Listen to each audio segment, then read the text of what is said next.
Kumpiyansa ang Australianong si Jeff Horn na maaagaw niya ang World Boxing Organization WBO welterweight belt mula sa ating pambansang kamaong si Manny Pacquiao. Makita mo muna tayo kay Mark Zambrano.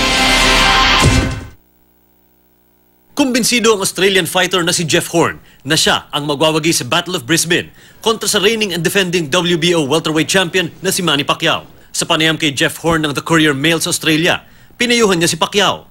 I-enjoy lang daw ang pananatili sa Brisbane dahil sa July 2 ay kukunin ni Horn ang kanyang WBO welterweight belt. Sabi pa ni Horn, ang labanang ito ay simula ng bagong era sa boxing at magkakaroon na ng changing of the guard. Pero di ito papayagan ng 8th Division World Champion. Not this time. Hindi pa panahon. Sumabak muli sa matinding gym training si Pacquiao kaninang hapon. Ramdam ni Coach Freddie Roach sa bawat suntok ni Manny sa mitts ang lakas ng pangangatawan at iba yung kondisyon ni Pacman.